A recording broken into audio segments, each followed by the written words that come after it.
여러분 평안하십니까? 오늘도 말씀과 함께 주님의 은혜 가운데 거하시기 바랍니다. 오늘 말씀은 시편 50편입니다. 말씀 개요입니다. 시편 50편은 아삽의 시인데요. 역대상 말씀을 보면 아삽은 우두머리요, 아삽은 재금을 힘있게 치고 라는 구절이 나옵니다. 그러니까 아삽이라는 사람은 찬양을 주관하는 사람입니다. 노래하는 자요, 악기를 연주하는 자요, 하나님의 언약궤 앞에 있는 자였다라고 역대상에서 말씀하고 있습니다. 그가 지은 시가 시편 50편입니다. 지혜시, 교훈시로 분류됩니다.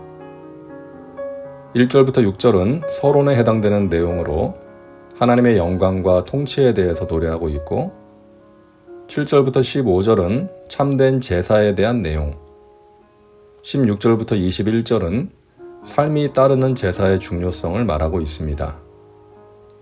22절과 23절은 가증한 제사를 드리는 자들에 대한 엄중한 경고와 참된 예배에 대한 촉구입니다.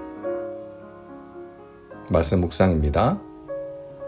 시편 50편은 이렇게 시작합니다. 전능하시니 야훼 하나님께서 말씀하사 해 돋는 데서부터 지는 데까지 세상을 부르셨도다. 독특한 표현이 나옵니다. 전능하시니 야훼 하나님.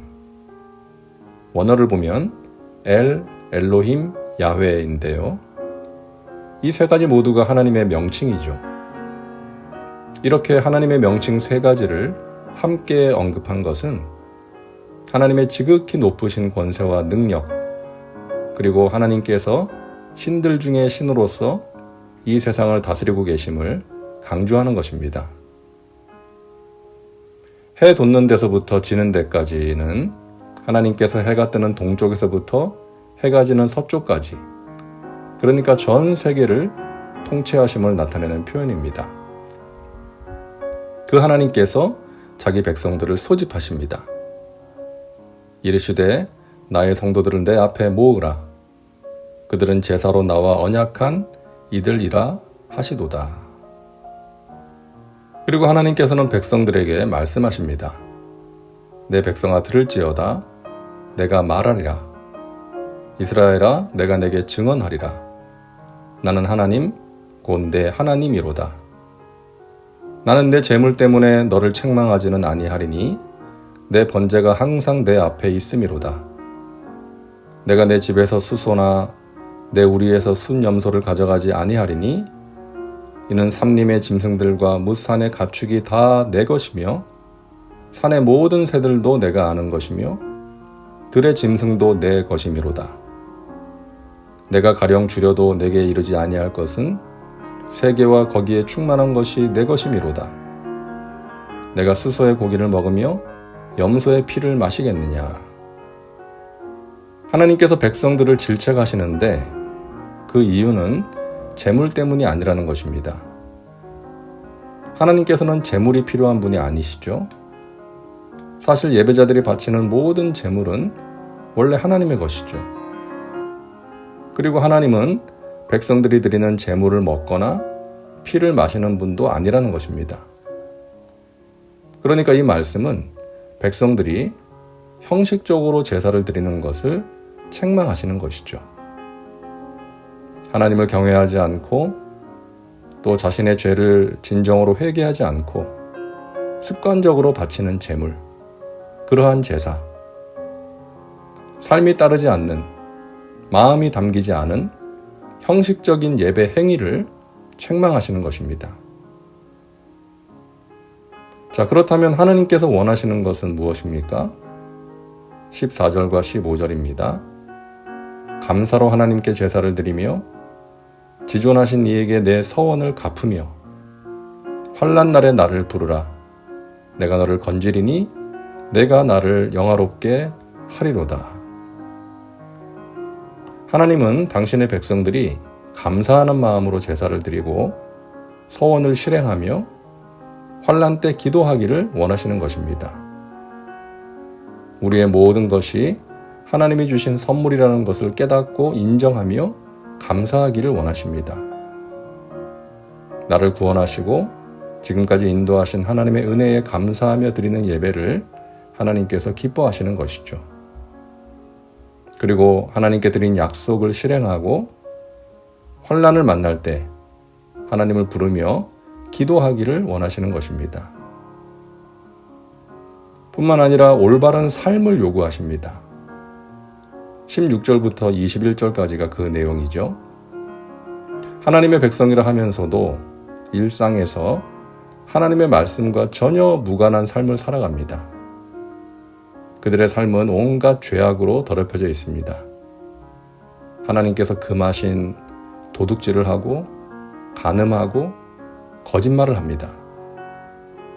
이처럼 하나님의 계명을 잘 알고 있으면서도 행하지 않는 사람을 하나님께서 악인이라고 말씀하십니다. 그리고 그들에게 경고하시는 것이죠. 내가 이 일을 행하여도 내가 잠잠하였더니 내가 나를 너와 같은 줄로 생각하였도다.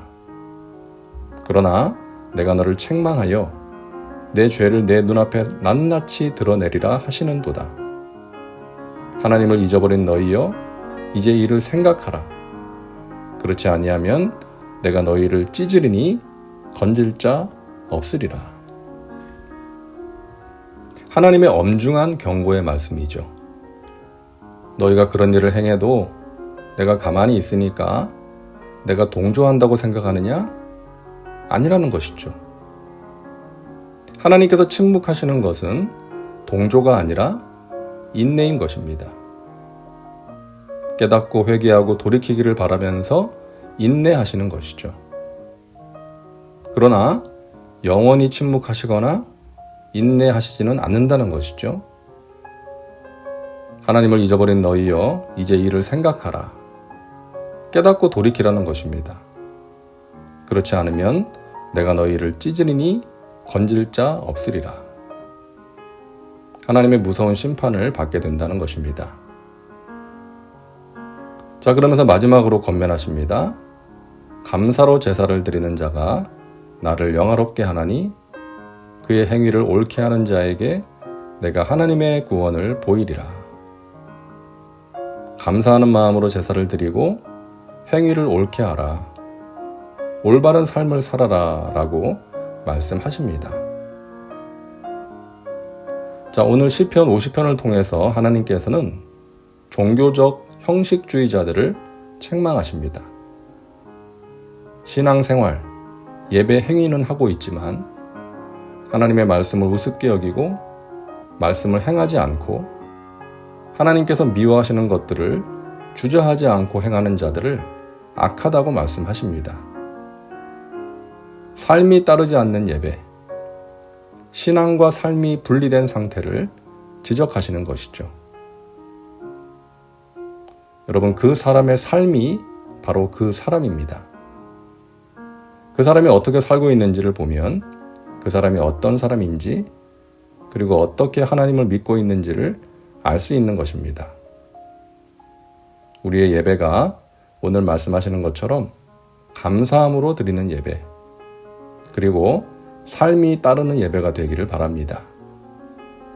그러함으로 하나님을 영화롭게 하고 하나님의 구원의 역사를 체험하며 살아가시기를 바랍니다. 다음은 말씀 적용입니다. 오늘 말씀을 통해 당신에게 주시는 메시지는 무엇입니까? 당신 자신과 삶에 구체적으로 적용하시기 바랍니다. 이제 기도합니다. 사랑과 은혜가 풍성하신 하나님, 오늘도 말씀과 함께 살게 하시니 감사합니다. 하나님과의 관계, 하나님께 드리는 예배가 형식적인 것이 되지 않기를 원합니다.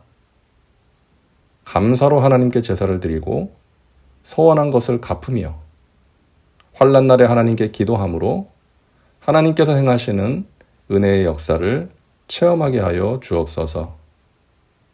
하나님을 영화롭게 하는 저희들의 삶이 되게 하옵소서.